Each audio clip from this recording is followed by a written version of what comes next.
Hey, thank you for listening to the Vegan Ambition podcast. I'm here to let you know that you can visit us on our website at theveganambition.com or on Instagram, Facebook, or Twitter.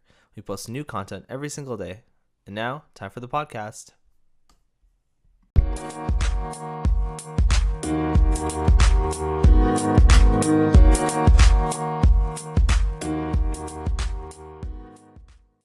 Hey, I'm Ruji. Today we're joined with Chris, and I'm Ruji. Welcome to the Vegan Ambition podcast number 9.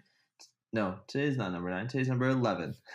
Today's main question is, what do you picture in a vegan world or a plant-based world? But before we start, I'd like to thank today's sponsors, which is hummus, pickles, and of course, limes. This podcast is a tool to help vegans, vegetarians, and anyone else who's interested in the vegan lifestyle. The Vegan Ambition is a no-pressure zone and a no-hostility zone. We don't pressure our guests, but are simply here to discuss different viewpoints. I hope you'll join us on this journey, and education is our biggest goal here. If you don't know me already, I'm Ruji. I've been vegan for over a year now. I'm not perfect, but I'm trying to get better.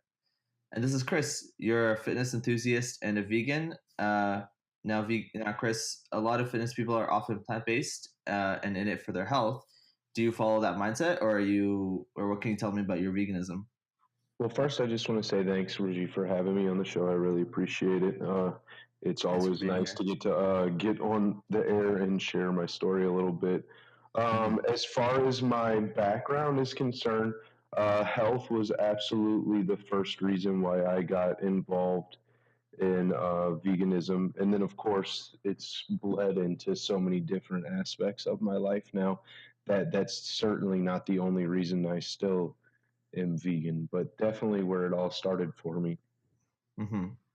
And can you tell me about your diet and why you went vegan and all that kind of stuff? Yeah, absolutely. Uh, Briefly, before I went, or not briefly, for a while before I went vegan, I had been dealing with some anxiety and stomach problems, and they just had really reached a head in my life where it was just getting to be unbearable. And so I just kind of was at my wit's end, and asking the universe, what can I do, to get rid of these problems in my life. And the Mm-hmm. answer just kind of fell into my lap. I was watching some YouTube videos, and a chef, said, or I'm sorry, a reggae artist said something to the effect of, like, you know, maybe a lot of the anxiety and stuff that we have is related to all the death that we put into our bodies. And it kind of just planted a seed for me. So I started thinking about it more and more and doing more research, and just came to the conclusion that maybe trying to go plant based would help alleviate my anxiety and my stomach issues. I mean, my Yeah. anxiety was to the point where I was having multiple anxiety attacks on a daily basis. And it was pretty much debilitating. And the same with the stomach issues. It was every single morning waking up in excruciating stomach pain, and having absolutely no relief except for just not eating, basically. um, Wow. yeah, it was getting pretty bad. And they wanted to put me on medication, and I really just wasn't interested in doing the medication route. um, Yeah. so after about a month of going, I decided to go vegetarian. Well, I decided I was going to try and go vegan, but I went vegetarian for a month, and I started feeling a lot better. And everything wasn't perfect, but I was starting to feel better. So I said, you know what, let me go ahead and do it fully and see how things are. And I mean, within a few days of going vegan, I had no more stomach problems, and I had Wow. no more anxiety attacks, and I've literally never had another anxiety attack since going vegan. That's Um, amazing. yeah, and it's not that I'm saying that it's gonna cure your anxiety or that it's gonna cure your depression or anything like that, but I Mm-hmm. think for me personally, a lot of my anxiety and issues stemmed from stomach problems, and lack of Yeah. sleep and poor nutrition. And by going vegan, I was able to fix those problems and alleviate those things. And so, yeah, no more anxiety, no more stomach problems. So I'm sold. Yeah, yeah. And how long have you been vegan at this point? Since May 2017. Okay, so it's been a bit, about Um, a year and a little bit. yeah, I was going to say a little over a year now. Okay. And so I'm just curious, but are you like a whole food vegan, or are you more of I like have, a healthy vegan or an unhealthy vegan kind of? I'm definitely what I would consider a healthy vegan. Yeah. And I'm a little bit of an experimenter too. Like Okay. on a routine basis, no matter what, I don't use any like oils to cook with, no added sugars or anything like that. Pretty sparing with the salt and try to avoid like the processed foods. Like I don't use vegan cheese or I very rarely might consume some of the faux meats, but most of the time I'm using like tempeh or seitan or something that's like pretty natural. I don't really go for like the processed stuff very often, but here recently I've actually just started yesterday 100% raw vegan. Oh wow. Yeah, I've just got back from a 2 week stint in Tulum, Mexico, Hmm. for a veg fest down there, and I met Chef Miguel Batista, and he inspired me. He was like, he's got a restaurant where everything there is made in house, no preservatives, no like packaged anything, and most of the stuff there is raw. Hmm. Um, and he was just like, you can do it. I've been curious about it, and he just kind of pushed me over the edge. He was like, "There's no reason you can't do it. Look at your diet. You probably consume like 80%, 75% already raw stuff."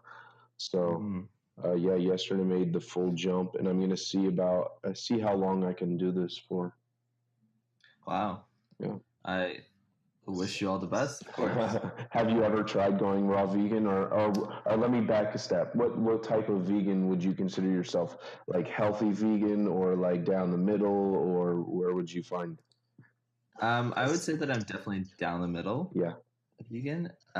So I'm still like in school, and um, I've been traveling a lot recently and living in different countries and stuff. So I've had a kind of like difficult time overall. I haven't had like a place where I've just been living and been able to like cook for myself as much. And so I've been eating out a lot more than I would like to. Um, and I've found like my schedule be very, very full at times. So I don't really find the time to like make food. And obviously, I mean, I know I could probably find the times, but I haven't been giving myself the time. So I would say I'm definitely down the middle. I eat out a decent amount. I'm trying to be as healthy as possible. So like when I eat out, I go to like better restaurants that are like more like just like veggie restaurants. They're not like a lot of faux meat and stuff, but occasionally and pretty often I do eat, like um, not whole food vegan, and I Right. don't cook for myself and stuff like that. So I'm gonna definitely get to a point where I'm a whole food vegan most of the time, Hmm. and I'm sure of that. I don't know when it'll happen, but baby steps for me. I'm a baby steps kind of guy. Yeah, I mean, you You, can't do it all overnight, anyways. yeah, yeah. With my veganism, you said you changed in a day, right? You went vegetarian in a day, and then you went vegan after a month. Yeah. For me, that kind of thing took over a year and a half to do. So, but that's everyone's different, I and was gonna so say I'm okay with taking time. everyone's journey is different and everyone's Yeah. reasons. I mean, I'm not sure your exact reason for going vegan, but I mean, if you're not having like overt like life changing things happening, like I guess what I'm trying to say is like my life was basically halted by the Hmm. problems that I was having. So it necessitated me doing something drastic, like making a Yeah. dietary change overnight. But if you don't have like a health issue or something to that effect in your life where it's just in your face, then it's not necessary. And truthfully, I think for most people it's not realistic. It's not gonna stick if you try and change overnight, because Yeah. you need to be able to plan it out and figure out what you like and what you don't like, and Mhm. and build a repertoire of like your veganism portfolio. You know what I mean? Like you've got to get a good bit of recipes and stuff in there for you to really fall back on. You've had a whole lifetime of eating a certain way. You can you Yeah. can't expect to just replace it all in a day. Totally. And that's what I mean in this podcast. If anyone's listening, then or like the people who listen, I always recommend to people to make sure that, you know, at the beginning, I think take it slow for most Mm-hmm. people, because if you don't take it slow, a lot of people they either give up after like 3 months if they don't have a health condition or they don't have a certain like reason, right? Yeah. If they just want to go for the environment or their health in general, then they'll either give it up very quickly or they won't do it to the full extent. And it's just better to like take your time and do it slowly, um, and take those steps. I mean, already cutting out like beef is a great thing for the environment. It's a great thing for your health. So, Yeah, I you mean, know, my background is actually I'm a nurse by career, mm, and when I would talk to my patients about changing their diet, I would never tell my patients like, just throw all your stuff out. And I mean, as much as I wanted to, you can't expect somebody to just do everything cold turkey. I would tell people, and I tell my clients the same thing, is that you have to crowd out your diet. You have to start finding things that you enjoy that are plant based, that you start looking forward to that instead of the other stuff. So it's not so much that you can't have the other things or you stop eating them. It's that you start eating more of another thing so much that you just, oh, I forgot that I even wanted that. yeah, And yeah. I think if you take that approach on it and we stop making it out like, oh, you have to give up these foods or you have to stop eating these things or you have to do blah blah blah blah blah, and you look at it from more of a perspective, oh, I have to start adding these things, I have to start eating this, that, the other, then it won't seem so bad. It'll seem like Mm-hmm. you're adding stuff to your life, not taking things away from your life. Mm-hmm. Now I'm just curious. I know you have a son. Um, is he on have you got into a vegan diet or what's kind of the situation? I'm just Oh yeah. wondering. Oh yeah, definitely. So another big influencing factor in my dietary changes and why I did so much research was because my son was weaning off of breastfeeding in bottles and was going on to regular food. And so Mm-hmm. trying to decide what would be the best foods to introduce to him, and what would be the healthiest thing for him. Um, Started coming up with more plant-based options. So, I mean, that was just right off the bat. And so he may have had like one or two eggs when he was first born and maybe some dairy formula for a week. Um, like not when he was first born, but when he was first starting on foods. Yeah, Uh, yeah. but outside of that, he is and has been completely vegan. He's Other than those first couple of weeks of just trying to figure out exactly what we were going to do. Yeah, ever since then, totally vegan, and he's thriving. I mean, That's amazing. yeah, that's a whole topic that I could go into because it bugs me a lot, and I won't go off on a tangent. But I do get a lot of questions about, well, do you raise him vegan, or do you think it's the healthiest, or how is he doing, because he's vegan? And I mean, to me, it's mind blowing because it's like if you're already vegan, I don't see how it could even be a question as to whether or not you raise your children vegan. Like I don't see Yeah. how you could say that my health is so important that I'm gonna do these things, but like Mm-hmm. your child is their health in my book, my child's health is more important than my health. So For sure. if I hold my health to this standard, then I certainly have to hold my child's health to that standard. So Yeah, yeah. And now I'm just curious because I mean, there's not a lot of information about raising children vegan. yeah. So, what would kind of be just like a very basic meal for him, or something that you make that he'll eat? Like how old is he? He's He turns 2 at the end of this month, okay. and his name is Marley, so that way I can say Marley instead of my son the whole time. So Yeah. Marley is his typical day would look like he will share like my green smoothie with me. I'll make extra, so that's got a lot of like fruits and like pumpkin seeds and beets and Hmm. all kind of just a lot of fruits really, and maybe occasionally it will have like a raw brown rice protein powder in it, but again that's just because of that's my smoothie and he's sharing with me. If it was for him he wouldn't have that in there at all. Spirulina, chlorella, that's important in the smoothie as well for some extra protein and vitamins, and Hmm. that's going to be something that he has not every single day, but just about, I would say, like 75 to 80% of the week, he's having that in the mornings for breakfast. Hmm. Um, any dairy-free yogurts, again, not like the biggest proponent of them. I'm starting to try and figure out how to make them at home because they have a lot of added sugar. But if you're just looking to transition your kid over to vegan foods, or I mean, you can't cut out every single thing. I mean, just being honest. So the dairy-free yogurts, even though they have a lot of sugar, good for them. I might add like a couple tablespoons of flaxseed and some extra almond milk to it to make it go a little bit further and to get that good healthy fat. The flaxseed has is high in omega threes and DHA, which is really important for brain development for the kids. Hmm. So always get that every single day. And then lunchtime is just a crapshoot. I mean, sometimes it's like sweet potatoes that are boiled. Sometimes it's like a Mexican bowl with some brown rice, black beans, and some avocados. Sometimes he just eats like seriously like a bowl of guacamole. Like he loves guacamole, so sometimes it's just a big bowl of guacamole.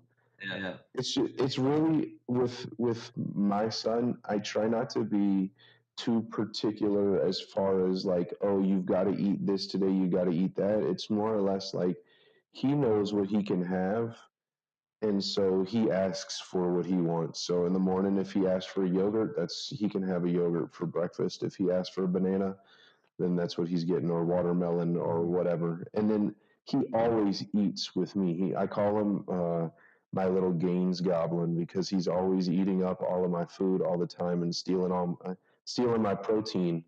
So no matter what I'm eating, he's eating on it. So Gotcha. yeah. That's good. Um, okay. So Chris, what do you think about hummus? What do I think about what? I'm sorry. Hummus. Hummus? Yeah. What do I think about hummus? I love hummus, dude. I think that hummus is great on top of everything, sandwiches and wraps and you name it. It's great with it. They got this one brand, Hope Hummus. I don't know if you've ever heard of it or not, but they make a Hmm. spicy avocado hummus that is like Hmm. probably my favorite. What's your favorite? Oh, I don't know. I like playing hummus most of the time. But its sponsor call is hummus is our sponsor today, and hummus is an easy dish to make using chickpeas, tahini, Sure. olive oil, and sometimes lemon juice, salt, and garlic. It originates from the Middle East and the Mediterranean. It has a high dietary fiber as well as other vitamins and nutrients, and it's a great snack to have with some pita bread or veggies. To make it, you just throw the ingredients into a blender, and wapow, you have hummus. Or, of course, you can buy it at the store. Get some hummus today, and thank you, hummus, for sponsoring today's episode. Chris, I'd like to get on to today's question, which is, what do you picture in a vegan world being or plant based world being? Oh man. I mean, I really look forward to the day when it's like weird that you eat meat. Like, I mean, I Mhm. don't think that we'll ever reach a point that I mean, unless we came to like some drastic measures of like intervention by the government, which I mean, unfortunately, with the control of all the industries, I don't see how that would happen. But I just think that my idea would be that it would just be so taboo that people look at you the way that they look at you now for being vegan. You know, if you go, Mhm. and they have Like if somebody says they eat meat and it's like, oh my God, why? But why are you doing that?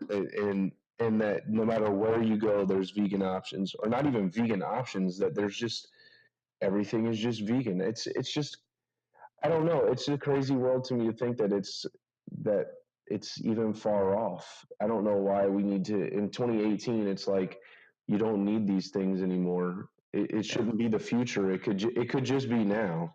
We have the yeah. options to make a million faux things, and they're I mean they're growing in popularity now, but I mean a vegan future is I don't think is very far off. It's just a matter of getting people uh, on board. Publicity is what we need. Mm-hmm. I agree. I see that similarly. I really hope that we can get to a point where the world is mostly vegan. You know, the biggest problem I see actually is that countries like China and even India, like that are developing but are getting very developed, Hmm. they see meat because for a long time they did not eat a lot of meat. So over the last 30, 40 years, they've started seeing meat as it's like a wealthy thing. It's something that rich people eat, and so their numbers for meat has grown a lot. Whereas in North America and in the UK and and such, veganism is actually it's growing in comparison. Meat is growing up there in that kind of area. So I see that as a really big problem. I also agree with you in the sense that in the states, as an example, I know that there's a lot of lobbying that can happen from the meat industry Hmm. out in Canada, and there's similarly we have a huge like dairy industry, and they have a lot of power. And so that kind of really screws up. But I just don't really understand why this is like a political thing, but I don't understand why those people have the say in a way, why they can control what is to be eaten by us.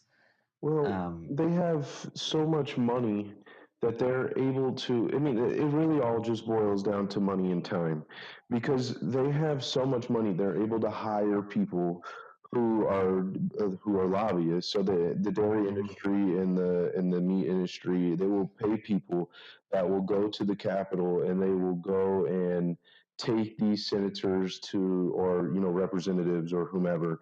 They'll take these different people out to functions and to dinners and you know to talk to them presumably about whatever. But they'll wine and dine these people and they'll treat them really right, and they'll show up to their fundraising events and they'll contribute to their campaigns, um, and they have a lot of influence. And the flip side of that is there's no lobbyist for big veggie.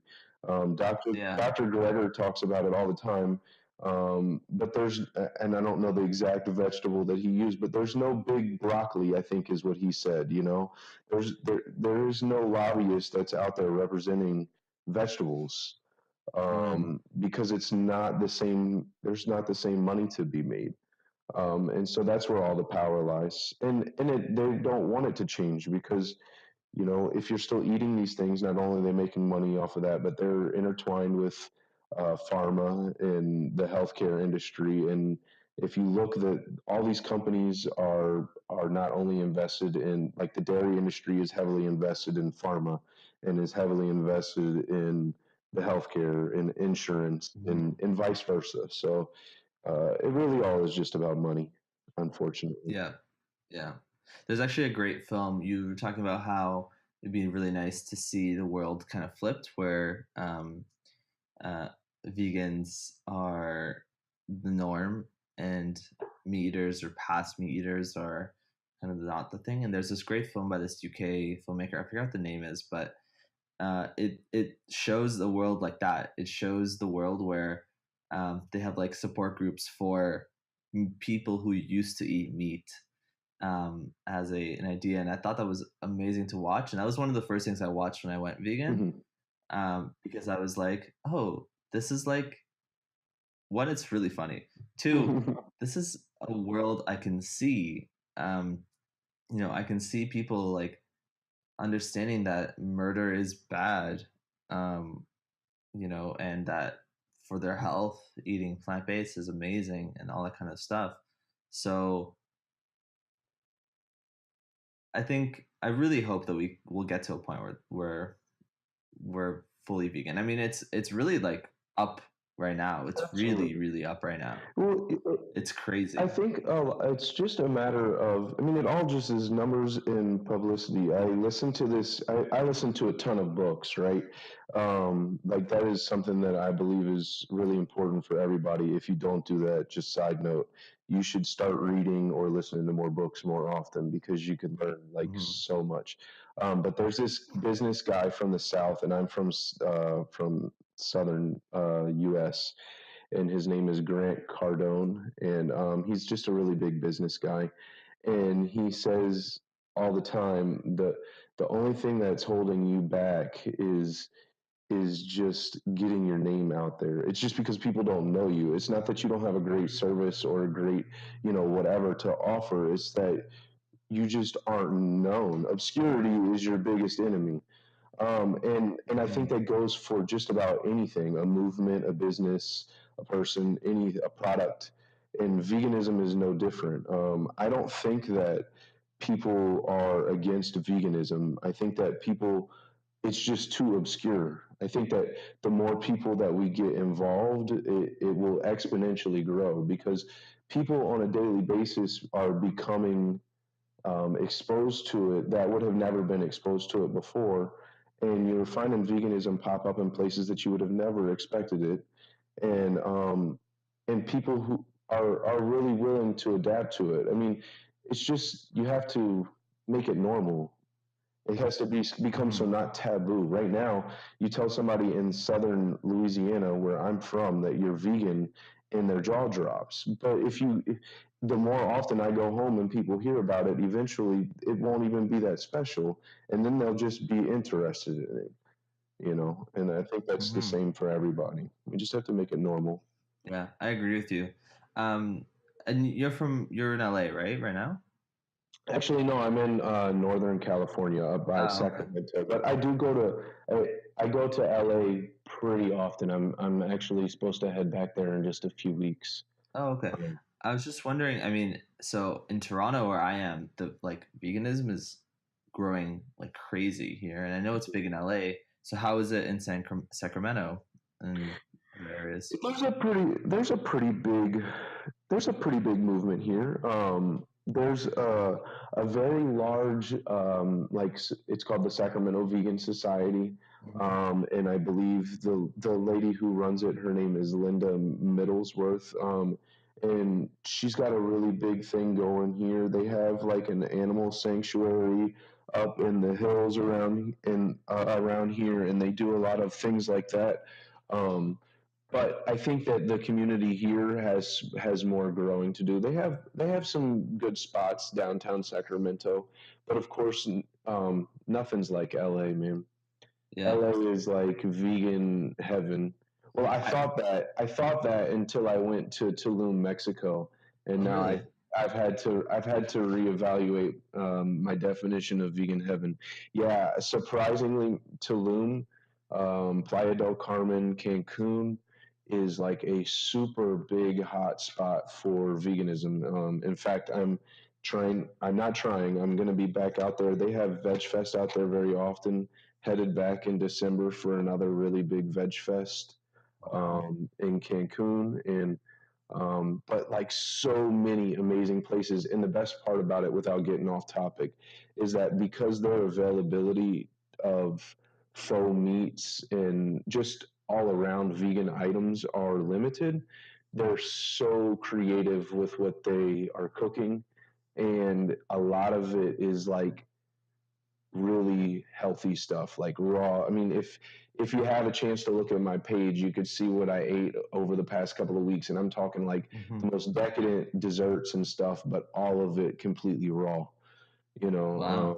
yeah. So that vegan heaven down there. Anyways, sorry.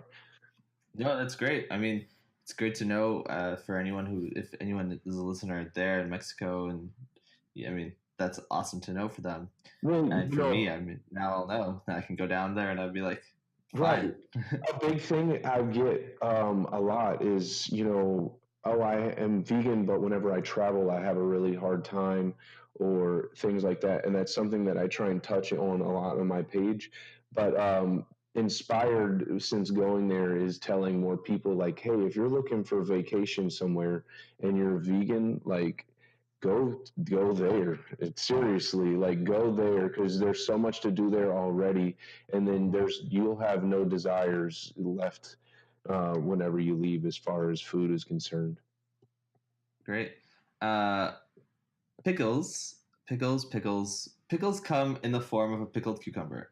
They're easy to make and to buy and to consume. Some people consume entire jars of pickles in a single sitting, and they go great on a sandwich or give a boost of acidic flavor and work well on their own. So grab a jar of pickles today. Thanks, Pickles, for sponsoring today's episode. So, Chris, I kind of know why you went vegan and why you're encouraging others to go vegan. What do you hope will come from encouraging people I to go mean, vegan? just convert as many people as I can.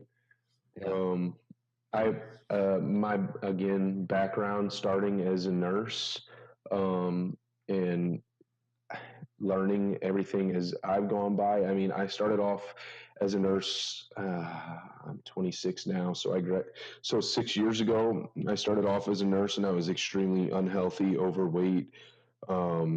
Smoke cigarettes, drink, and I took this journey of learning everything, and I just want to give all the knowledge that I've gained over these 6 years through my healthcare experience and my own personal, vegan journey, fitness journey, everything.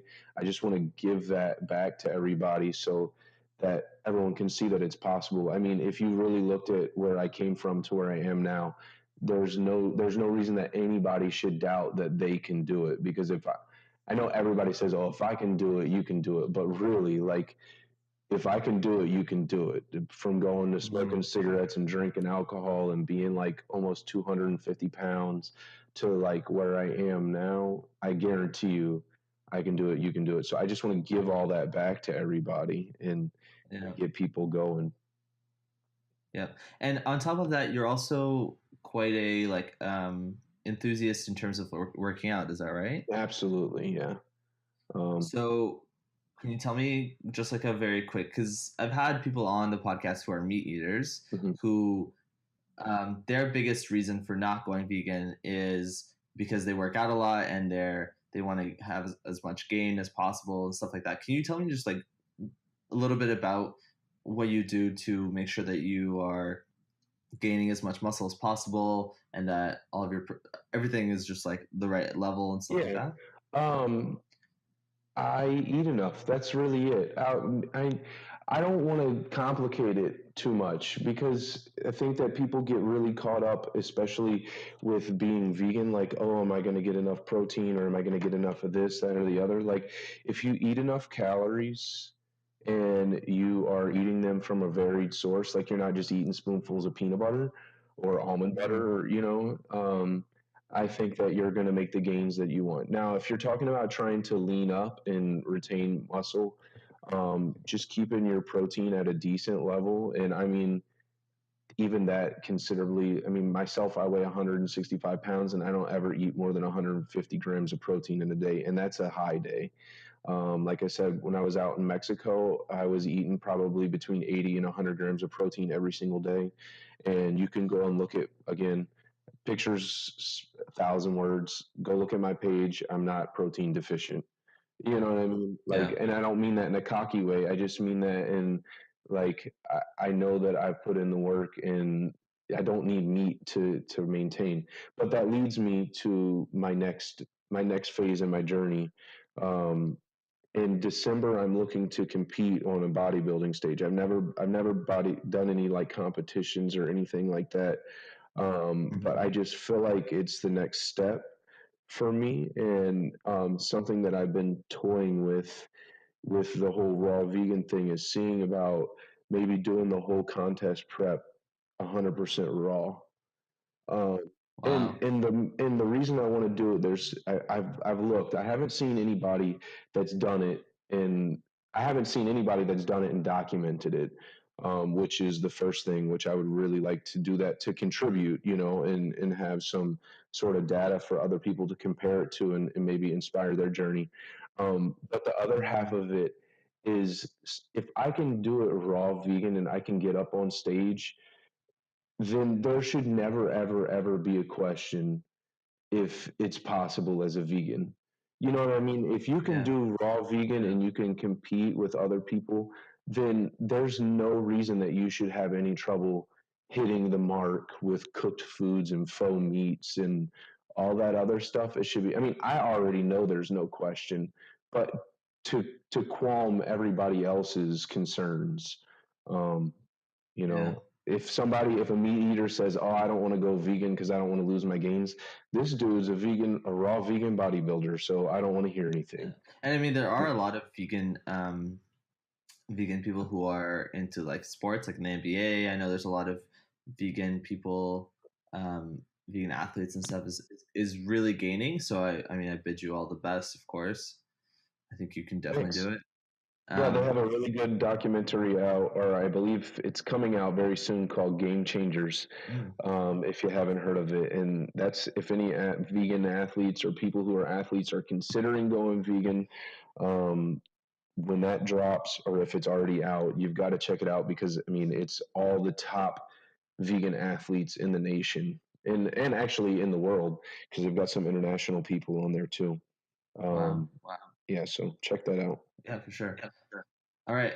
Just the last sponsor call. So limes are a great fruit to have around the house. They go great in some light beers and give a touch of acidity to your meals. You can even pour some onto your avocados or guacamole to preserve the color of the avocado. Thanks, Limes, for sponsoring today's episode. And that's pretty much it, unless you have anything else to say, Chris. No, I mean, I'll just give myself a little bit of shout out here and Sweet. just say that if anybody wants to come and, get more information from me, just check out my Instagram, MOORE__Chris. That's CHRIS. I do answer anybody's questions. So if you shoot me a DM with some questions, I'll get back to you for sure. It might take me a day or so, but and then on top of that, I do training, meal plans, coaching, all that kind of stuff. So if you're interested in getting into the best shape of your life as a vegan, shoot me a message and we'll get you started on your journey. Amazing. Yeah. I'd like to thank today's sponsors, which were hummus, pickles, and limes, Chris, and you, the listeners, for being with us today. And as Chris mentioned, you can find Chris on Instagram at MOORE__CHRIS. And if you have any questions, a suggestion, you want to be a sponsor, or you want to be on an episode, you can send us an email at veganambitionpodcast@gmail.com. Thank you, everyone, and have a great day.